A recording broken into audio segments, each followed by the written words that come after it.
नमस्कार, स्वागत है आपका। आपके साथ मैं हूं अमित गर्ग शुक्ला। आज पीएम मोदी ने लाल किले से अपने संबोधन में साफ कहा, सेक्युलर सिविल कोड वक्त की मांग है।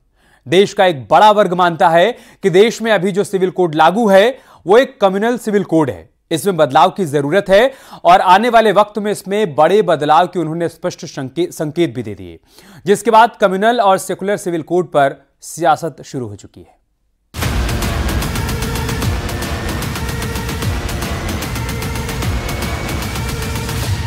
अब समय की मांग है कि देश में एक सेकुलर सिविल कोड हो। हमने कम्युनल सिविल कोड में 75 साल बिताए हैं, अब हमें सेक्युलर सिविल कोड की तरफ जाना होगा। इस तरह से लाल किले की प्राचीर से ऐसे टिप्पणी दे, ये क्या शोभा देता है किसी भी तरह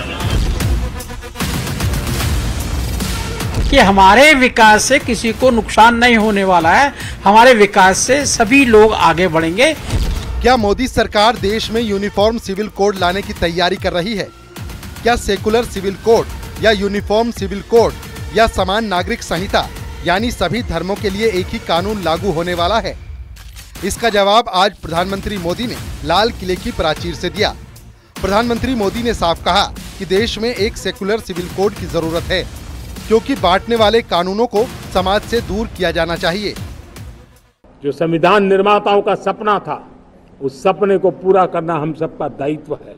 और मैं मानता हूं इस गंभीर विषय पर देश में चर्चा हो, व्यापक चर्चा हो, हर कोई अपने विचारों को लेकर के आए और उन कानूनों को,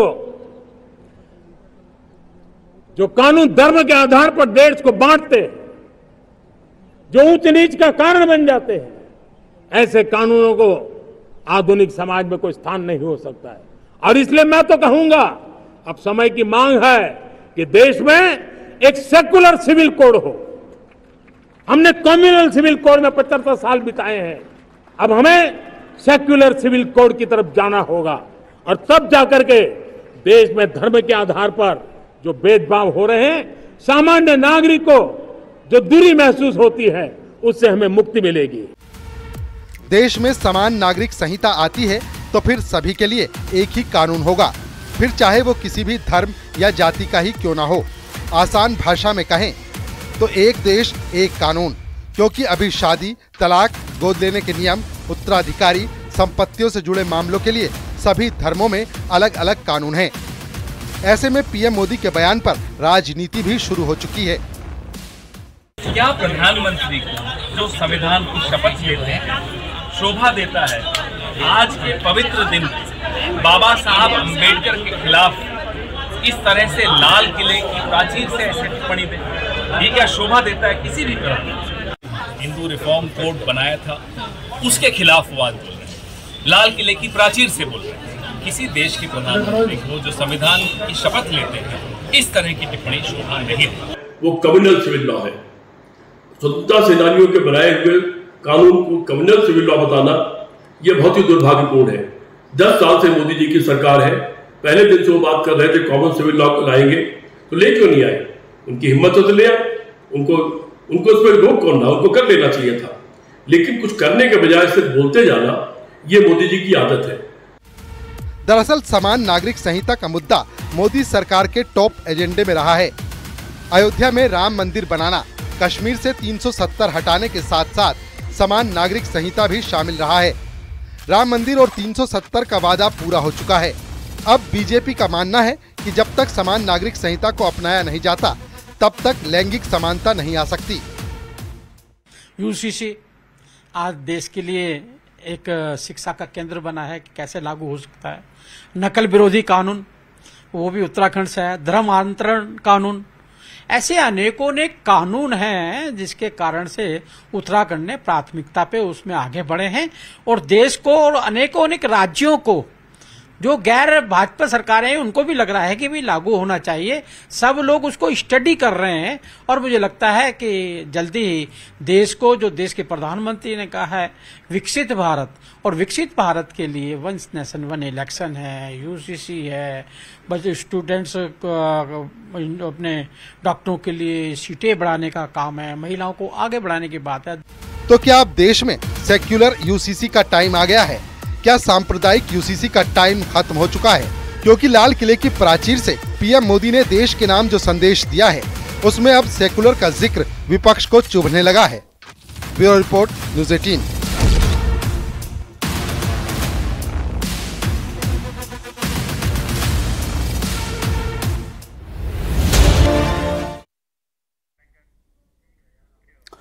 किसी भी चुनाव के लिए सहयोगी बेहद उपयोगी होते हैं, लेकिन अगर उसी सहयोगी की डिमांड बढ़ जाए तो फिर माहौल तनावपूर्ण हो जाता है। कुछ ऐसी तस्वीर यूपी में एनडीए और इंडिया गठबंधन के अंदर देखने को मिल रही है। एक तरफ संजय निषाद बीजेपी के सामने सीटों की डिमांड रख चुके हैं, तो दूसरी तरफ विपक्षी खेमे में समाजवादी पार्टी और कांग्रेस के बीच सीटों का फॉर्मूला फिट नहीं बैठ रहा है। आपको इसी पर एक रिपोर्ट दिखाते हैं।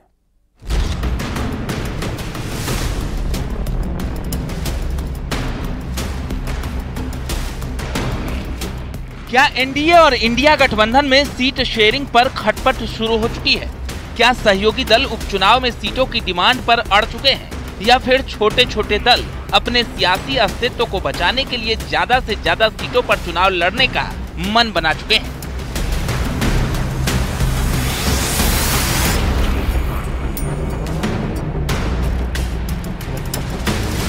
ये सवाल इसलिए क्योंकि एनडीए के सहयोगी संजय निषाद ने बीजेपी के सामने अपनी डिमांड रख दी है। वो 10 सीटों पर होने वाले उपचुनाव में कम से कम 2 सीट अपने पास रखना चाहते हैं। इसको लेकर संजय निषाद ने कहा, परंपरागत सीटों पर उपचुनाव लड़ेंगे, कटेहरी मझवा सीट जीत कर दिखाएंगे, साथ लड़ेंगे, कम से कम 2 सीट चाहिए, जहां जो चुनाव लड़ा उसे वही सीट मिले। संजय निषाद का ये बयान उस वक्त आया है जब बीजेपी उपचुनाव में 10 में से 9 सीटों पर खुद चुनाव लड़ने का मन बना रही है और बची एक सीट जयंत चौधरी के खाते में देना चाहती है। लेकिन संजय निषाद सीट शेयरिंग से पहले अपनी डिमांड पर अड़ चुके हैं। उपचुनाव जो है कटहरी और मझवा, वो निषाद पार्टी अपने सिंबल पर लड़ी थी, एक जीती थी और एक कम वोटों से हारी थी। हम दोनों सीटों जीतने की तैयारी है, जिसमें 8 जो 10 सीट है वो एनडीए के साथ मिलकर हम लोग लड़ेंगे और उसकी तैयारी और अगली रणनीति पर चर्चा होगी। और इसका कार्यक्रम हमेशा, चूँकि केंद्रीय कार्यालय निर्मल इंडियन सोशलिस्ट समाराम दल का गोरखपुर था, हमेशा यही कार्यक्रम होता। पहली बार इसे लखनऊ में क्या नाम है, इंदिरा गांधी प्रतिष्ठान में होगा। हालांकि संजय निषाद की डिमांड से पहले बीजेपी के प्रदेश अध्यक्ष भूपेंद्र चौधरी सहयोगियों को गठबंधन धर्म का पाठ पढ़ा चुके हैं और सीट शेयरिंग पर केंद्रीय नेतृत्व की बात को दोहरा चुके हैं। हम आपस में बैठ के बातचीत करके और पूरा एनडीए परिवार संगठित होकर, हम लोकसभा चुनाव में भी लड़े हैं, विधानसभा की 10 सीटों पर हम संगठित होकर सब लोग मिलकर चुनाव लड़ेंगे। जहां तक गठबंधन से सीटों वाला विषय है वो केंद्रीय पार्टी तय करेगी। जैसा केंद्रीय पार्टी और हमारे गठबंधन दलों के साथ बातचीत पर सहमति बनेगी, हम सब मिलकर पूरी ताकत के साथ उपचुनाव में जाएंगे। फिलहाल ये डिमांड निषाद पार्टी की तरफ से है, लेकिन एनडीए के अन्य सहयोगी अभी सीट शेयरिंग पर अंदर खाने रणनीति तैयार कर रहे हैं। अगर एनडीए में सीटों के गुणागणित की बात करें तो बीजेपी अपने पास 9 सीट रखना चाहती है और ज्यादा से ज्यादा सीट जीतना चाहती है। बीजेपी आरएलडी को 1 सीट देने पर विचार कर रही है। ऐसे में बड़ा सवाल है, क्या निषाद पार्टी, एसपी और अपना दल एस बीजेपी को जिताने में मदद करेगी या फिर डिमांड रख सकती है, जैसा कि संजय निषाद ने रखा है। यानी चुनाव में सहयोगी तो उपयोगी हैं, लेकिन सीट शेयरिंग भी जरूरी है। तभी तो इन उलझनों के बीच समाजवादी पार्टी और कांग्रेस साथ साथ चुनाव लड़ने का दावा कर रही है। उत्तर प्रदेश में हो रहे उपचुनाव के लिए समाजवादी पार्टी ने अपने प्रभारी नियुक्त कर दिए हैं। कुछ विधानसभा में प्रभारी अभी नियुक्त होने बाकी हैं। समाजवादी पार्टी की पीडीए की सूची भी तैयार है। जैसे ही चुनाव की घोषणा होगी, पीडीए के प्रत्याशी वो सामने आ जाएंगे। पीडीए के लोग तैयार हैं भारतीय जनता पार्टी को हराने के लिए, भारतीय जनता पार्टी को जवाब देने के लिए। दूसरे दलों की क्या तैयारी है वो दूसरे दल बताए। समाजवादी पार्टी, इंडिया गठबंधन मिल के इस चुनाव को लड़ेंगे। खैर, सीट शेयरिंग पर उलझने दोनों तरफ है, लेकिन जिस तरह संजय निषाद ने बीजेपी के सामने सीटों की डिमांड रखी है वो कुछ और ही इशारा कर रही है। Bureau report, news 18।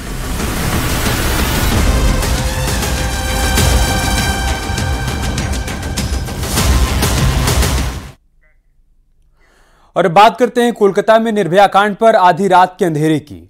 डॉक्टर बेटी को इंसाफ दिलाने के लिए पिछले 5 दिन तक डॉक्टरों ने शांतिपूर्ण आंदोलन किया, लेकिन जैसे ही कोर्ट ने सीबीआई को जांच की कमान सौंपी, अचानक आधी रात को कोलकाता के अस्पताल में उपद्रवी घुस गए। और फिर जहां डॉक्टर बेटी के साथ रेप मर्डर की वारदात हुई, उस घटनास्थल पर उपद्रवियों ने जमकर तोड़फोड़ की। अब सवाल उठ रहे हैं कि क्या हिंसा की आड़ में सबूत मिटाने की साजिश हुई? क्या उपद्रवियों को किसी का संरक्षण प्राप्त था? एक रिपोर्ट के जरिए आपको दिखाते हैं।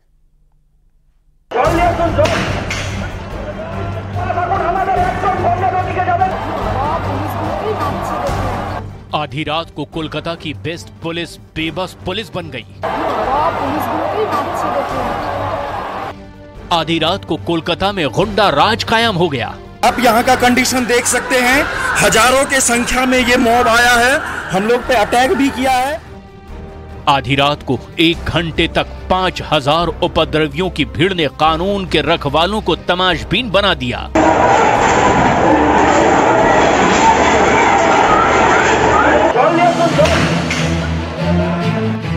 कल शाम को ही बंगाल की सीएम ममता बनर्जी ने बांग्लादेश से बंगाल की तुलना की थी। कहा था कि बंगाल में बांग्लादेश जैसा माहौल तैयार करने की साजिश हो रही है। इन लोगों ने हम लोग पे अटैक किया, अभी हम लोग छुप के दौड़ के सभी भागे हैं। कल शाम को ही ममता बनर्जी ने कोलकाता पुलिस की शान में कसीदे पढ़े थे, तारीफों के पुल बांधे थे, कोलकाता पुलिस को दुनिया की बेस्ट पुलिस करार दिया था। और कुछ ही घंटे बाद उस बेस्ट पुलिस की पोल खुल गई जब रेप मर्डर जैसे बेहद संवेदनशील केस में ममता की पुलिस उस जगह की हिफाजत नहीं कर पाई जहां लेडी डॉक्टर के साथ हैवानियत के बाद उसकी हत्या कर दी गई थी। इन सवालों के बीच कोलकाता कांड की सीबीआई जांच से कतराने वाली ममता सरकार ने अब सीबीआई पर जल्द जांच पूरी करने का दबाव बनाना शुरू कर दिया है। उन्होंने सीबीआई के लिए 25 अगस्त की तारीख मुकर्रर कर दी है, क्योंकि ममता बनर्जी का मानना है कि 90% जांच कोलकाता पुलिस ने ही पूरी कर दी।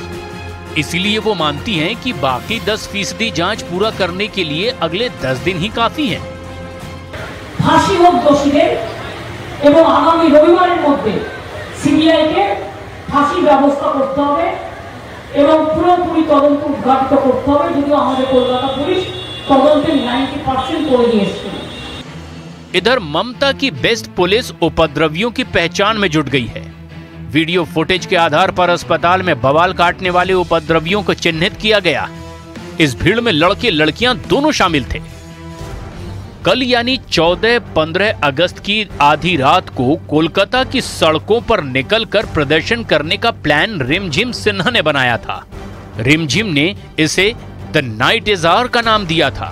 थीम ये थी कि भारत को 14-15 अगस्त की आधी रात को आजादी तो मिल गई, लेकिन आजादी के 77 बरस बाद भी महिलाओं को दरिंदों से आजादी नहीं मिली है। रिमझिम सिन्हा इस कार्यक्रम की संयोजक थी, जो समाज शास्त्र की रिसर्चर हैं और प्रेसिडेंसी विश्वविद्यालय की छात्रा हैं। रिमझिम ने यही पोस्टर बनाकर सोशल मीडिया पर शेयर किया था और महिलाओं से आधी रात प्रदर्शन में शामिल होने की अपील की थी। इस प्रदर्शन में छात्राओं के साथ उनके माँ बाप भी शामिल हुए, लेकिन पोस्टर देखते ही किसी और ने भी प्लानिंग बना ली, जिसकी भनक न रिमझिम को लगी न दुनिया की बेस्ट पुलिस को। कोलकाता कांड की गूंज पूरे देश में सुनाई दे रही है। स्वतंत्रता दिवस के मौके पर लाल किले की प्राचीर से पीएम मोदी ने भी महिला सुरक्षा पर चिंता जाहिर की और कहा कि राक्षसी कृत्य करने वालों को जल्द सजा मिले। कि जब बलात्कार की या महिलाओं पर अत्याचार की घटनाएं घटती हैं तो उसकी बहुत चर्चा होती है, बहुत प्रचार होता है, मीडिया में छाया रहता है। लेकिन जब ऐसे राक्षसी मनोवृत्ति व्यक्ति को सजा होती है तो वो खबरों में कहीं नजर नहीं आती है, कोने में कहीं पड़ा रहता है। अब समय की मांग है कि जिनको सजा होती है उसकी व्यापक चर्चा हो, ताकि ऐसा पाप करने वालों को भी डर पैदा हो कि ये पाप करने की हालत ये होती है कि फांसी पर लटकना पड़ता है। किसी बीजेपी शासित राज्य में ऐसा उपद्रव हुआ होता तो अब तक शायद कांग्रेस वहां के सीएम का इस्तीफा मांग चुकी होती, लेकिन गठबंधन की मजबूरी और सत्ता पक्ष का दबाव ऐसा है कि कांग्रेस इस मामले में बहुत संभल कर बोल रही है।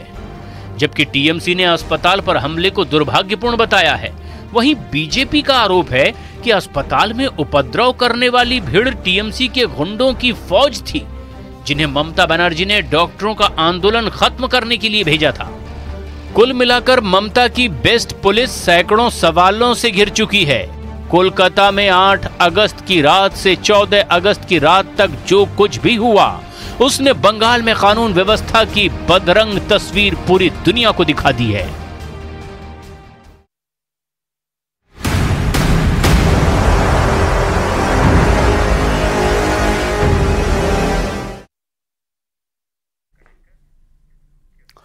कोलकाता में ट्रेनी डॉक्टर से हैवानियत और हत्या का मामला अभी शांत भी नहीं हुआ है कि इधर उत्तराखंड के रुद्रपुर में नर्स के साथ उसी तरह की घटना सामने आई है।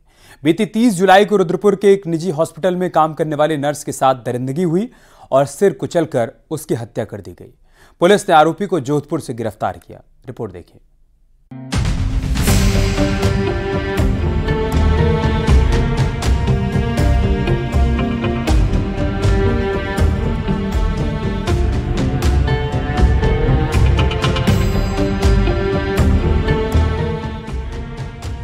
रुद्रपुर में कोलकाता जैसी वारदात, नर्स से हैवानियत और गला घोंटकर हत्या।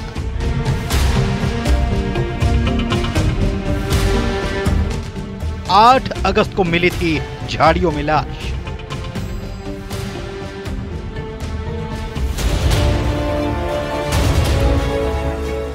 कोलकाता में महिला डॉक्टर के साथ हुई दर्दनाक घटना के बाद उत्तराखंड में भी एक ऐसा ही सनसनीखेज मामला सामने आया है। पुलिस ने इस मामले में आरोपी को गिरफ्तार कर घटना का खुलासा किया। यूपी के रामपुर जिले की रहने वाली तस्लीम जहां नाम की नर्स को पहले मारपीट कर गंभीर रूप से घायल किया गया और फिर उसके साथ रेप किया गया। इसके बाद आरोपी ने स्कार्फ से उसका गला घोंटकर उसकी हत्या कर दी। हत्या के बाद उसने पत्थर से चेहरे को पूरी तरह से कुचल दिया और शव को झाड़ियों में छिपा दिया। वारदात को अंजाम देने के बाद आरोपी ने पीड़िता के रुपए और मोबाइल लूटे और फरार हो गया। जब महिला अपने आप जा रही थी तो काफी देर बाद ये भी पीछा करते चला गया। केवल वासना का शिकार होते हुए उसने ये देखा अकेली रोड पर सुनसान जगह पर डिब्डीबा में महिला जा रही है। पीछा करता हुआ गया। उसका जो वासना की मतलब इसमें आकर और लूट करने के इरादे से उस महिला को घसीटते हुए झाड़ियों के पास ले गया। उसने बहुत प्रोटेस्ट किया। महिला ने इसको लात मुक्का सब कुछ मारा। तो तब जाके इसने उसका सर पटक के उसका उसी का चुन्नी होता है, वो स्कार्फ बोलते हैं ना, तो महिलाएं जो ऑफिस में काम करने के लिए यूज करते हैं, तो उसी का स्कार्फ से उसका गला घोटा, बर्बरता रूप से गला घोटा, उसको बलात्कार किया। इस प्रकार ब्रूटल रेप करके मर्डर को अंजाम दिया। तो इस वारदात को हमने इसका पूरा कड़ी से कड़ी मिलाते हुए विक्टिम को अक्यूज को ट्रेस आउट करने के बाद इस घटना का सफलतापूर्वक हमने अनावरण कर दिया है। पुलिस ने जांच में खुलासा करते हुए बताया कि 33 साल की नर्स तस्लीम जहां रुद्रपुर के निजी अस्पताल में काम करती थी, जो बीती 30 जुलाई की रात से गायब थी। वो ड्यूटी के बाद अपने किराए के मकान वसुंधरा अपार्टमेंट नहीं पहुंची थी। बहन की शिकायत पर पुलिस ने 31 जुलाई को गुमशुदगी दर्ज कर उसकी तलाश शुरू की।